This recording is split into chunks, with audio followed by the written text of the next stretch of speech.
Thanks, Marinal. My great pleasure to be here, and thank you for the invitation and giving me this opportunity to highlight on what we have at NSLS-II in SAXS capabilities. And I wouldn't like to keep the stage solely for myself today. So, as you see from my title slide, there will be actually two speakers, and I will be leading the first and the second part of the talk, where the highlight of other beamlines along with SMI will be done. And then Ruipeng Li, who is a scientist for CMS beamline, complex materials carrying beamline, will jump in and will do his part on the stage. So it's going to be two-person talk. So let me start. And Brookhaven National Lab, we're on Long Island, as you're probably aware. And previously, the older synchrotron we had is an SLS, which closed down in September 2014. And just the following months, in October 2014, an NSLS-II had their first light produced and taken by the detectors. One of the partner user facilities, which is highly involved in lots of work at different beamlines at NSLS-II, is CFN, Center for Functional Nanomaterials. And just to go a little bit ahead, the proposal submission can be done directly to NSLS-II or through CFN, who is the partner user for a number of beamlines at NSLS-II, including SMI and CMS. Spoiler alert. All right, so the scheme of the NSLS-II with all the beamlines, I'm not going into details on every of them. I simply would like to highlight that we have 5 programs, and among which those SAXS-capable beamlines are distributed. So 4 of them, you can see I highlighted them around here. 2 of them, this is SMI and CMS, belong to complex scattering program, which features some other complementary techniques. Structural biology program has LIX beamline, life science beamline, which I will be briefly highlighting on. And believe it or not, the pair distribution function beamline PDF is also capable of doing SAXS capability. So that's pretty exciting because they will provide really hard X-ray SAXS. And I remember somebody asked for this capability before.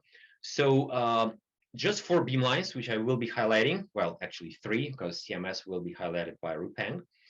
Let me start with LIX. So Lin Yang is the lead scientist for LIX beamline, and this is the undulator beamline, which features 2.8 meter source, which works in combination with silicon 111 DCM. Here is the scheme of the beamline. The scheme is pretty standard in my view. This is the pair of KB meters, horizontal and vertical focusing meters, focusing either to SSA or directly to the sample position, and CRL refocusing for the micro-focusing. So they feature pretty flexible beam size, owing to this optical scheme. 5 micron, this is the micro-focusing using CRLs, and that's when they focus to SSA. That's what controls the beam size then. Or alternatively, they can use CRLs as a collimation optical element, and they can then, by changing number of lenses, they can produce different beam up to 400 microns. Oh, by the way, if anyone has any question, you can simply jump in and interrupt me as I'm speaking. So you really don't have to wait till the end of the talk, just for your convenience. All right, so the LX beamline, as I mentioned, is the life science beamline, and it's funded by NIH, so you can infer what kind of science they do. To highlight their Endstation a little bit, it's the combination of SAXS-WAXS techniques, obviously, and they feature in-vacuum wax detector, which is just like 1M with one module removed for the clear aperture to allow SAXS scattering go in. You may, so if you see my cursor, you may see this module which is taken away from the middle of the detector out here. So the sample position is shown just like this. They feature on-axis microscope, which is capable of about a micron resolution to see a nice good view of your sample. Sophisticated sample positioning, which allows to do the tomography and all different sort of alignments. So, and then you have this wax nose cone, which leads to the wax chamber where the wax detector is located. You can better see it around here. So then the SAXS flight path is built on the bellows. So the detector sits in air with the window out here. It can go left, right for the offset positioning. And to change the sample to detected distance, then you would move these bellows, which are under vacuum. The sample to the distance goes up to 5 meters in this case. So as I mentioned previously, the NIH-related science is the primary topic for LAX. However, they lately extended their scientific interest to microbeam scattering related to all sort of different phenomena in polymers bio stuff. Like, for example, you can see here the scattering from the cotton fiber or from the human scalp hair. That's, by the way, this takeout module out here, which allows taking both wax and SAXS at the same time. And here you can see that by the cross scanning of the hair, they can distinguish the different structure at the top of the sample, the cuticle layer, or at the cortex, the bottom out here. You can see the width of the peak and the different structure in it. It's one nice and cute example of microbeam applied outside of the NIH-related research. Now, the second one is the structural mapping and X-ray tomography, which LIX is aiming to expand a little bit. Here you can see the map scattering of the cornea, where they've done a pretty extensive mapping out there with their microbeam.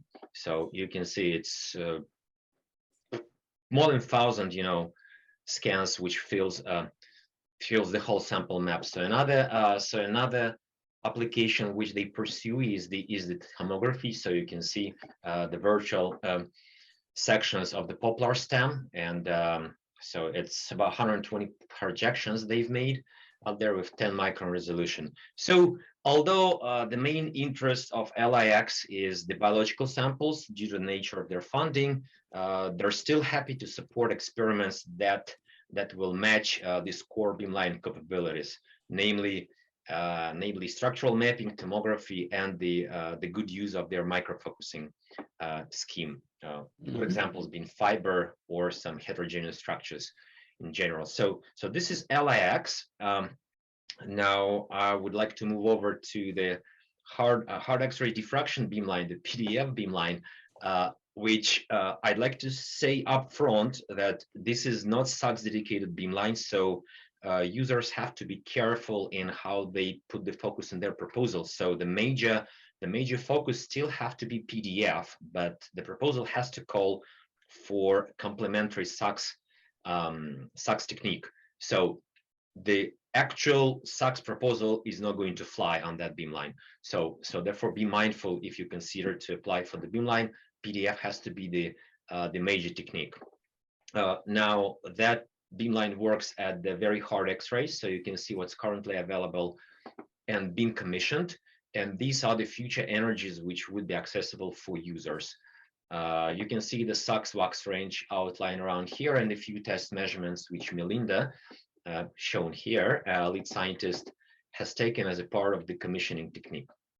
So that will be available from the 2022-3 cycle, which is in NSLS-II notation is fall cycle. Right now we're in 2022-1.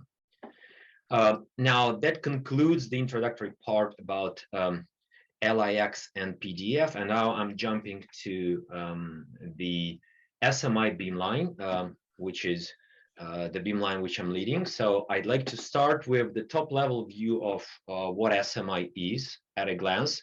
So SMI is, SMI is GI or SAXS-WAXS scattering beamline, which covers really wide energy range from 2.1 to 24 keV.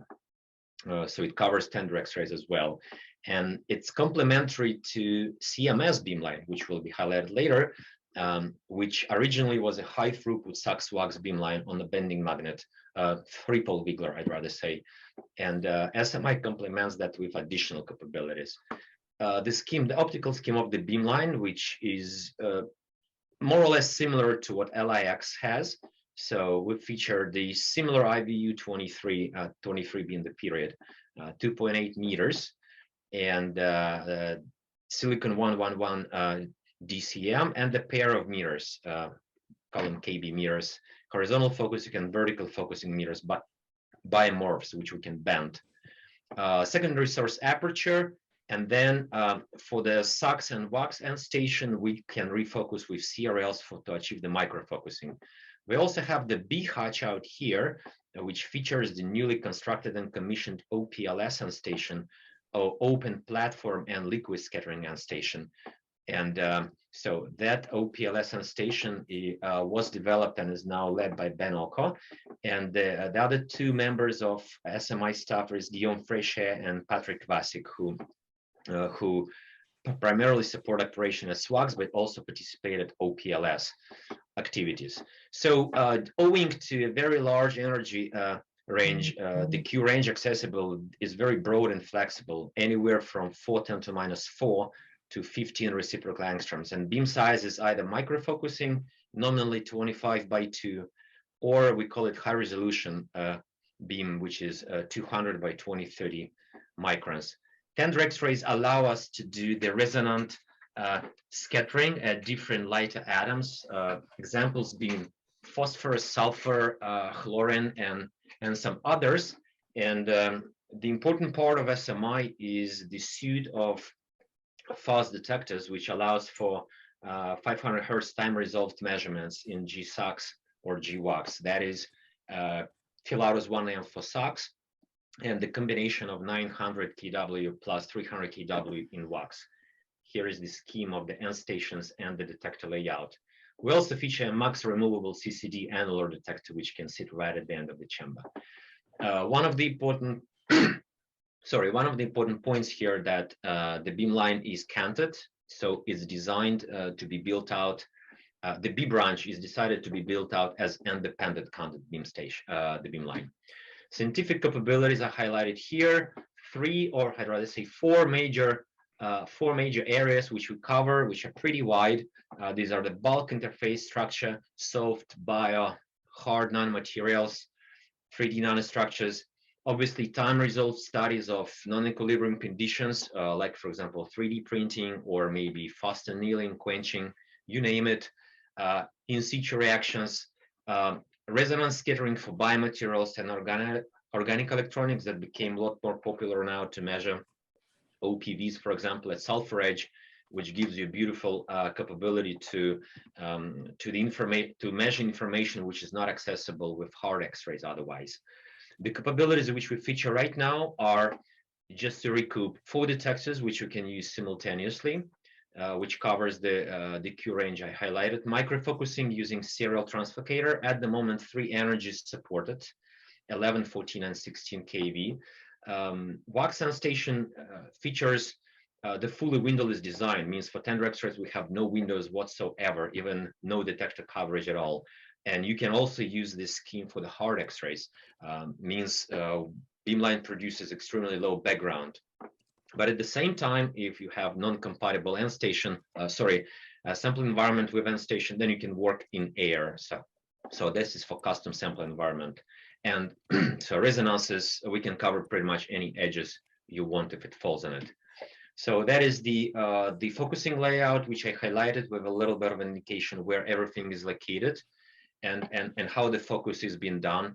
The biomorph mirrors can focus either directly to the Endstation or refocus to SSA, and then focus to SSA, and then we would refocus with serial translocator down in here. The detector is located in the long SAXS pipe. From the commissioning, so these are the few numbers. I'm sure some people would be interested in intensities and real measurements. So this is the focus measurement at 16.1 keV, and few intensity numbers at the hard X-rays. So as the intensity of as the current of the ring will go to 500 milliamps soon, that will jump a little bit up. So enough intensity for most of the in-situ or high resolution scattering. Now, the beamline, somebody would like to ask a question? No, sorry. Okay, so SMI became operational at 2017-2 Endstation, and the original design featured only tall and narrow 300 kW detectors sitting on the arc. The arc is required to cover very large two theta angles for tender X-rays, literally up to 90 degrees.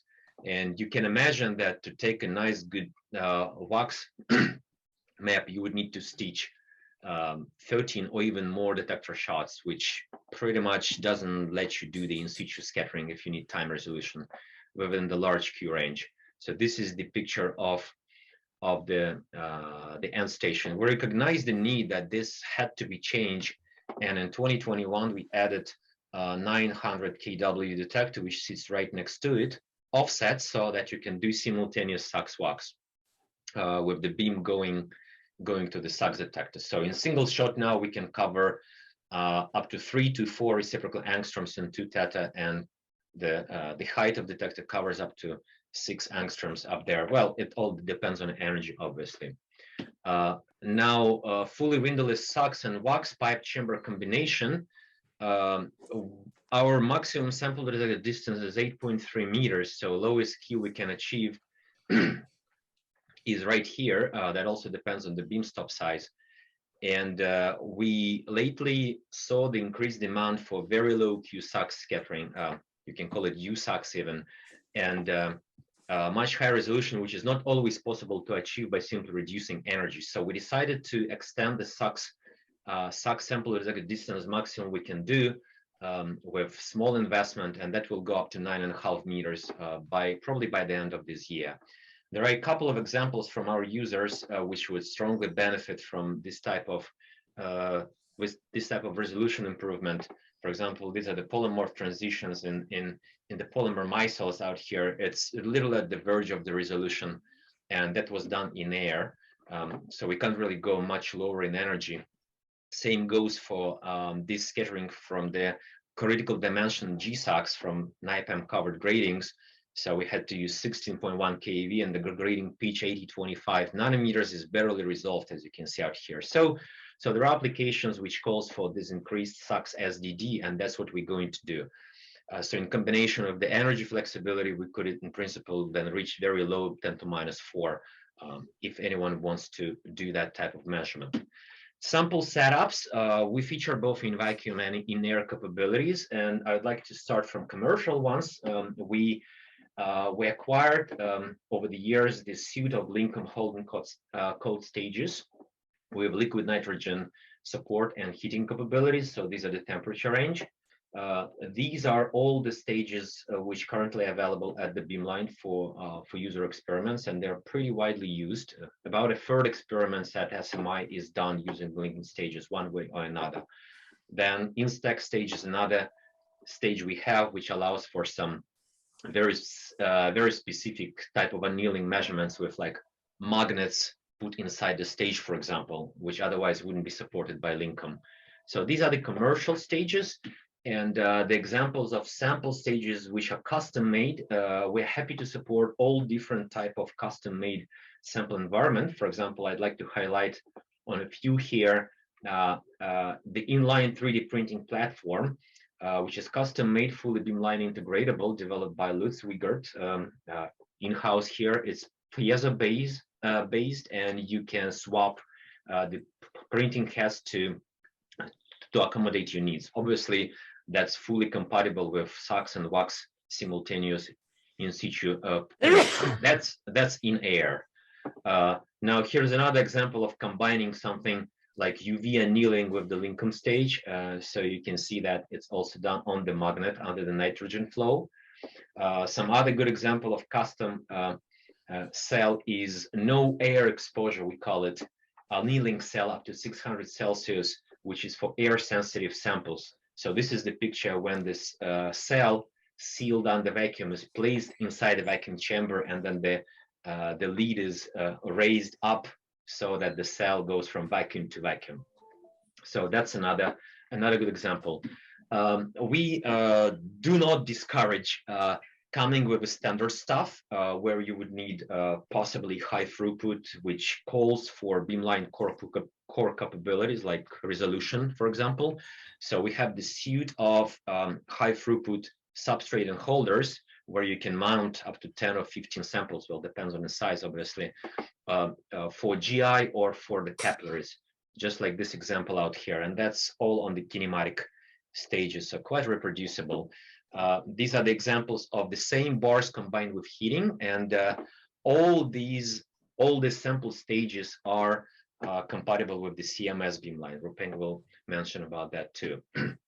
Tender X-rays, that includes the combination of Norcata silicon nitride TM grids for liquid measurements, so where you can achieve some 10, 15, 20, 50 micron thickness in liquids. And tender X-rays is a developing field where essentially sample environment was lately non-existent, so something had to be done in combination with users, in collaboration with users. So right now, this is the more or less standard way of measuring the tender X-rays. Holy shit. Okay, nice. Now, I'd like to highlight a couple of slides just on science real quick before I leave it to Ruipeng to continue. So tender X-rays, we commissioned a really big number of edges for different user needs, and one of the good examples is conjugated polymers measured at sulfur edge, where hard X-rays cannot help to determine the molecular packing. So you cannot really say which way the packing is going on. And just by running the energy scan and doing some modeling of F prime, F double prime from the experiment, you can actually differentiate between different backbone conformations or sidechain packings. So you just see how sensitive it is to the orientation of the molecule. So this is really work in progress, and that draw really high attention from users who would like to do an extra step beyond the hard X-rays. Now, I wanted to highlight this in situ 3D printing part on soft material extrusion from our users. And well, you can see that the users came with their commercial printer, which they directly stick inside the chamber with the IR camera and also the optical microscope on top. So they've done some pretty nice really cute 3D printing and in situ studying how the structure of the filament changes from the core to the periphery. And when you deposit the second filament, then the structure gets fused and it evolves as well with time. So then using the same printer, they've tried to add the graphene nanoplatelets in their filaments, and they noticed that on the sub-second time scale, this graphene is actually oscillating as the filament is drying.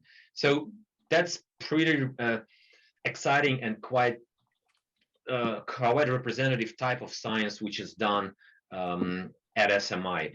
So the takeaway message for you about SMI is that it provides three core capabilities: tender X-ray scattering for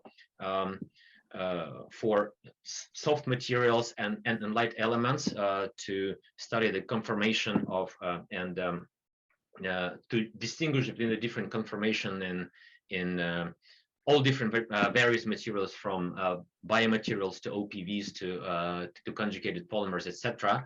In situ time result studies, this is 3D printing, additive manufacturing, all sort of annealings and in situ temperature changes, or, well, you name it, tensile stages, things like that, shear stages. And obviously the traditional SWAXS, SAXS-WAXS, and that includes ex situ GI or SWAXS, which includes microfocusing, high resolution scans, or mapping. So it's just that the proposal has to call for the core capabilities. In other words, it has to call for something which cannot be done at any other beamlines at NSLS-II. So this is the one thing to keep in mind. So we featured a large variety of plug-and-play sample environments, Lincoln stages, which are always available for users. And we have some in-house and commercially acquired stages. In vacuum and in air sample chamber operation. So that's routine for us. We have nano positioning sample stage unit, which allows for nice and repeatable scans or submicron mapping if needed for oversampling. Data treatment is done for the Jupyter notebooks at the Beamline, but users obviously welcome to take the data and do what they want with them. So, but we do support the Jupyter notebooks using Python or for the initial data treatment and post-processing. Maybe the last point is we also feature on-axis microscope for both in air and in vacuum with 2 micron resolution. So I'd stop here and I will deliver the stage to Ruipeng. So Ruipeng, please go ahead. And he sits at a different office, so I guess he'll be telling me to go to the next slide. So maybe just a code word next. Thank you, Misha. And also thanks for this opportunities to continue to talk about our scattering features and the synchrotron. Okay, let's jump to the next slide, Misha. Okay, thanks. Yes. Yeah, we are the next, actually, the beamline right next to SMI is called complex material scattering, CMS beamline. But we don't have that many fancy features SMI has. So the beamline is led by Masa Fukuto. He's the lead. I'm working with him. And also, I want to emphasize that we have a fantastic partner users from CFN led by Kevin, Astrid, and Egon. They are taking 20%, 25% of general user beam time and to support their user programs. This is a schematic of the whole CMS beamline. As Mitra mentioned, this is a high throughput hard X-ray beamline, so it's a relatively simple optics. So we have the beam coming from a 3-pole Wiggler source, and then we use a multi-layer monochromator to increase the flux up to 10 to 12 photons per second. And we focus on the hard X-ray region from 10 to 17 keV. And then our regular beam size is about 200 by 200 microns. And if necessary, we can use the slits to cut down to about 50 micron size. And we usually do SAXS-WAXS or SAXS-WAXS for users. And we focus on the broad Q range of to probe structure orders of all the different materials. And also, we encourage this high sample throughput to explore the large parameter space for materials. At the same time, we also developed several in-situ and time-dependent measurements or setups to run the in-situ measurements. Okay, next slide, please. Okay, this is an overlook of this CMS Endstation. Excuse me. So you can see the X-ray comes from the right side, and we have 2 sample positions. The first sample position is more like an open space. It can accommodate a larger apparatus or equipment to do more in-situ experiments. We have a in-air Pilatus 800K as a wax detector for this stage. And also there's another sample stage, that's a sample position 2, that's a large in vacuum chamber. So we can, that's actually a common stage people usually do, especially for the high throughput experiment. And allows us to keeping the samples in the vacuum. And after that, that's another Pilatus 800K detector in the vacuum. You can see we are using 2 Pilatus 800K here. Actually, there are 2 modules removed purposely from the detector that allows us to have SAXS signals going through and take SAXS-WAXS at the same time.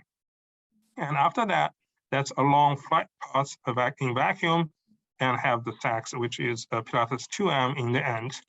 So we can change the detector distance from 2 meters to 5 meters. If we push it to 5 meters, that can give us a best resolution to 0.003 inverse angstrom. So that means it's about 200 nanometers. Okay, next slide, please.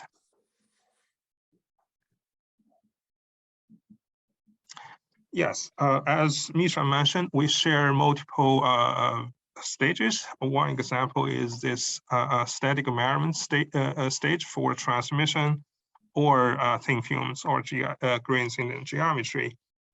A little bit different than SMI is that we have a robotic sample exchanger, as you can see on the right side. that allows us to have a garage to accommodate about 12 sample holders at the same time, and use this robotic fork to pick up all those sample holders and move it to the sample stage and perform the measurements. Next slide, please. So yeah, this slide is just to give you a more sense about this robotic sample exchanger.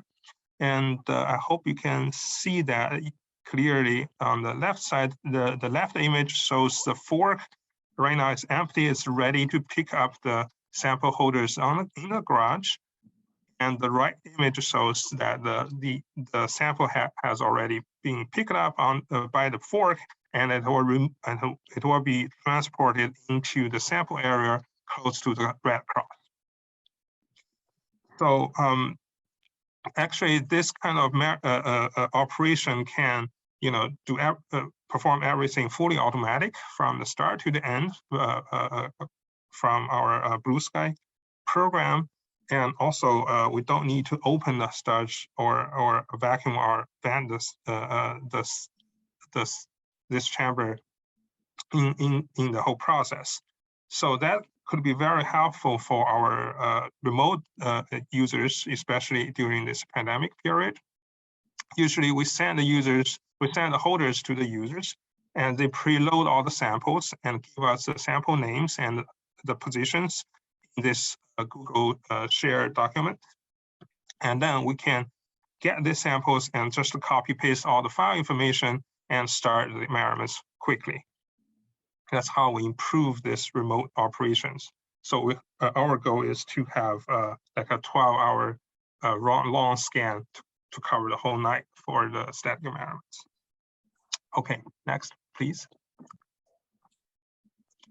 Okay, as also Misha mentioned before, we have at the same time we encourage users to have these to use our in-situ setups to perform their in-situ characterizations,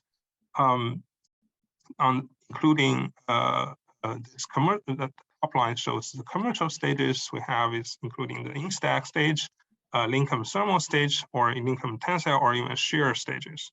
But also we developed a series, our own setups, including the in-situ thermal annealing stages for transmission and grazing geometries. They can accommodate multiple samples and run in a high throughput way. And also we have a solvent vapor annealing cell for organic solvents. And also we have a diamond amethyst cell for high pressure SAXS-WAXS experiments.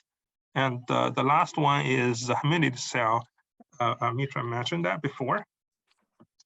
And I would emphasize this all inspired by the user science project and developed with our colleagues in NSLS-II. And also most of the stages have a shared with SMI to support both users on both Beamlines. Next slide, please. Yeah, these are some new setups we recently developed for scalable processing. On the left one, this is a blade coder, which could be used to study the film formation processes relevant to roll-to-roll manufacturing. And you can see we have two motors attached to the blade and the bottom stage separately, and they can remote independently. And and also we can control the thermal stage from -10 degrees to 120 degrees. And that could, the blade can guide the meniscus of the solutions and coat the fumes on the surface. So, and we have some users from the nanomaterial community as well as organic electronics who have interest on that and has been using that for general users. On the right side, that's a spin coder. We have that's a simple spinner targeting the areas of perovskite communities and also organic electronics. And we can control the spinning speed up to 5,000 RPM. And also all the controls are integrated into the Blue Sky. And at the same time, we have the environmental control of this whole environment, the whole stage, and for the water vapor or organic solvents. Next slide, please. Yeah, okay, this is a kind of example to show you how we develop this in situ setups and how to apply it for general users. This is a project initiated by our colleague Ben Ockel, who is working at OPRS Beamline. He has interested in this membrane structure, and which could be used for water filtration. And this polyimide, but on the other hand, this polyimide material has a very little scattering intensity, and we have to minimize the scattering from the air. So that's why we started this humidity cell, which have a very narrow X-ray pathway between the samples is only 1 inch long, similar like the samples, and also it is vacuum compatible. So we can minimize air scattering from this setup. And same time, we use two gas flows. One is just the dry gas. The other one, the other gas flow will go through this large water bubbler and to create a wet water or humid vapors. And then we combine them together and to reach the humidity level, the experiments we want to try to control in the experiment. So in his experiment, he found that there are 2 peaks or structural features in these polyimide fumes. One is around 1.3 inverse angstrom, that's a layer spacing. And the other one is 1.7 inverse angstroms, corresponding to the scaffold of this material. And also you can see by increasing the humidity level, the intensity of the scaffold peak is increasing, and that could related to this the water bound to these acid groups of this scaffold structure. Okay, next slide, please. Another example I want to show you is some autonomous experiments we are trying to do in the last several years on this beamline. And this project is led by Masa, Kevin, you already seen our photos before, and also Marcus, who is a mathematician scientist in Lawrence Berkeley National Labs. And he is a guy who developed this autonomous algorithm to guide this autonomous experiment. So the idea is kind of simple. First, we're trying to close this measurement loop to make this the whole measurements autonomously. So it started from this automatic data acquisition from blue sky. In our case, or in this example, is scattering data. And when we get the data, we need to do the real-time data processing and to get the structural information. For example, we can get the SAXS peak intensity, width, or grain size, or any other things. And then, sorry, this is not kriging mode, but anyway. And then we need to use the program called GPCam. I'm sorry, I have a link for this program. I will share you guys in the chat later. So this, and use the program called GPCam to extract the data and predict what's the best positions we should move on to the next measurement. And actually, this is a method we use both machine learning and AI, artificial intelligence idea. So first, in the machine learning part, we create this surrogate mode model to learn what's the input in this model, and using Gaussian processes to calculate the uncertainty of the whole map. And then we use AI approach to guide this the whole setup. In this case, in the current case, is XY stages to move to the most uncertainty area and perform the experiments. And then we close this loop. In this experiment, we just this is more like a demonstration experiment. We use the transmission SAXS to map out these coherent patterns formed by the superlattice iron oxide nanoparticles. So the idea is to try to map this pattern by this autonomous decision-making algorithm.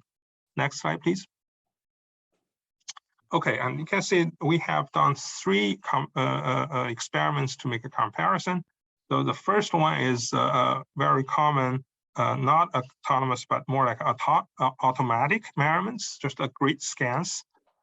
And the second method is the autonomous experiments, which we target the maximum intensity.